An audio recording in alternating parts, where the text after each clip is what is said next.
Sab and JJ, can you just talk about that run you guys had, and I think at the end of the third quarter where you scored 11 of 13 in a row, a couple threes just to get some cushion for you guys?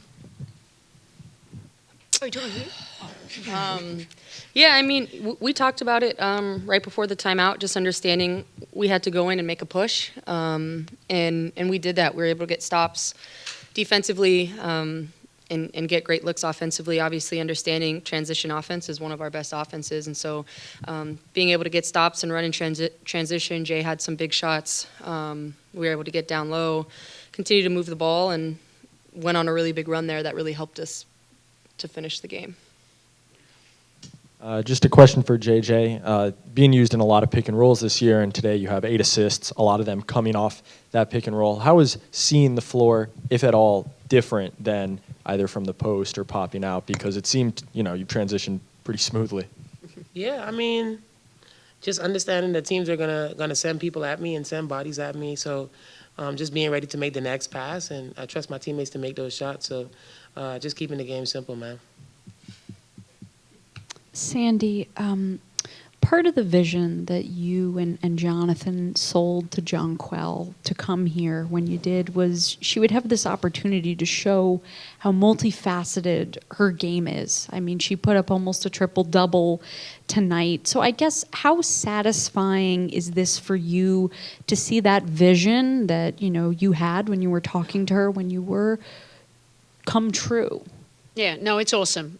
Number one, like I said, I've said it multiple times, she's an amazing human being. Even when, yes, last year when it was, slow to get her going, she stayed, locked in. We kept her confidence because we knew, she's a former MVP. So it's not that she's not a great player already, and it's just learning to play with each other. But hers was more about health, and now, we've worked it out too. It's about us. I think the chemistry that these two here have grown this year certainly helps us go to a different level. And the rest of it is she's just a skilled big player. I mean, it's pretty fun to watch when she can shoot threes, she can do a transition, little bit of a Euro step and pass it to her teammates. This is something that she's always had, and we're trying to find ways to continue to grow it, but this is JJ's taken ownership of it.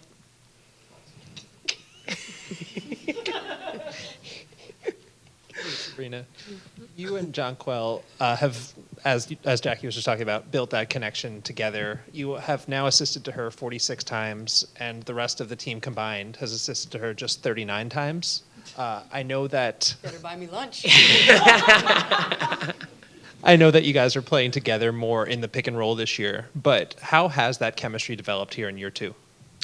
Well, first, I mean, just my belief in her. I think she understands how much I believe in her, through the good and the bad. We've had to figure it out. I've had to figure out ways to continue to better my passing and in trying to get her open, figure out where she thrives. But at the end of the day, I mean, I want to see her succeed just as much as she does. And so for me, it's just obviously using my ability to pass and score to create for her, for the rest of my teammates. And when you play with someone as good as her, it makes my job easy. I just come off a screen and make a decision. And so I think, you're able to see it click now.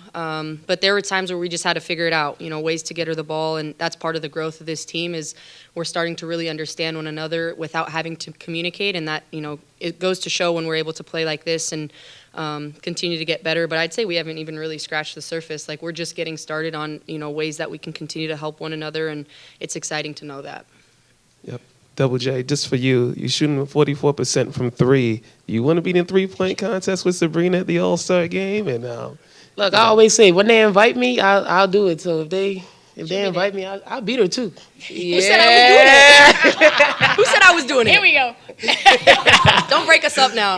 Nah, we good. But yeah, if they invite me, I'll do it for sure. Hi, everybody. For Sandy, Ivana gave you guys a lot of really good minutes off the bench. What did you make of her game tonight, and how do you think she can sort of build on this going forward? Yeah, look, I thought it was great.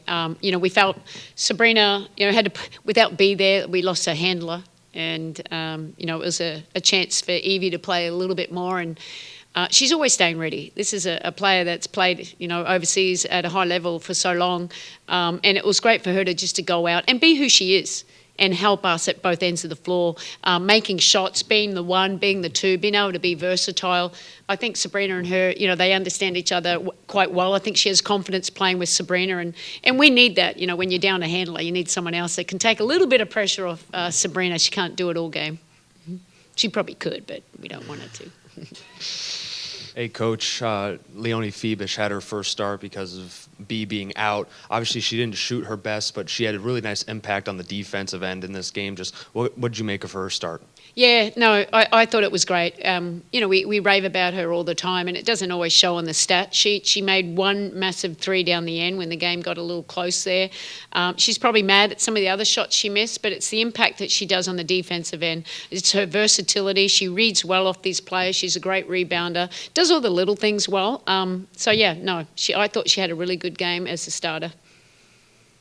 Sandy, what did you think of the defense, I guess, generally without Benijah, who you all have kind of called your anchor in the past? And what were some of the different points or things you were looking for to make sure it was all clicking without her? Yeah, it wasn't really always clicking. It wasn't always pretty, but credit LA. I think we got a little sloppy when we got the lead and transition defense. There's a lot of one-on-one and just our mindset and being prepared all the time.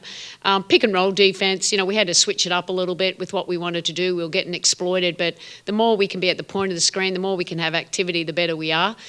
So we get to play them again and hopefully we'll have a better effort, but we had enough to secure a win. Getting any win at home is always important. I wanted to ask all three of you guys, does this feel a little bit more special? Bringing it home for Sloot in these despairing times, does this win mean a little bit more than, just an average win at home? Yeah, we've been playing for her for a lot of our games now, and obviously she's a big part of our team, but anytime we come together, I think it just shows, why we play and what's really important in life. And obviously just wrapping our arms around her and her family in this time is important. Obviously, we know how much she wants to be here and be able to play for us. And so, we're wanting to do our best to play for her because she's a huge part of this team, and we can't wait for her to come back. Just to piggyback off that, obviously the crowd heard tonight what you guys probably knew for a couple of days. What does it mean that the fans showed love for Sloot, who wasn't here, and you guys stayed out, obviously, and heard the moment of silence and the reaction the fans had to it? Yeah, I think it just goes to show that we're a family, and as much as we love basketball and we understand that it's a business and it's our jobs and everything, it kind of makes you put things into perspective and understand that, there's a lot of other things going on in life. But ultimately, we want to support her, and that's through the organization, it's through the fans, obviously, and it's us going out there and playing hard to make sure that she comes back and she feels like she can take how much ever time she needs to get back to her full self. Hello, all. Congrats on the win tonight. Coach, my question will be for you. You talk so much about the depth you've had in this team this year, but at the end of the day, two of your headliners, Jonquel posts a career best in assists, Sabrina posts 31 points, tying for the most 30-point games in Liberty history tonight. So what does it mean to you to have a team where the headliners, for lack of a better term, show up when it's needed most and really get things rolling and change momentum? What does it mean to have that group of headliners to you? Yeah, obviously it means a lot. We've got some really talented players, and these two lead the way, and I think JJ talked about it. This is their job, or their responsibility and the expectations that we have of them every single day to come in, and they know what they need to do to help us win. So it's them just taking ownership for their own performances and then for this team performances. And what I've been really, really proud of these two, especially with Stewie, is their leadership.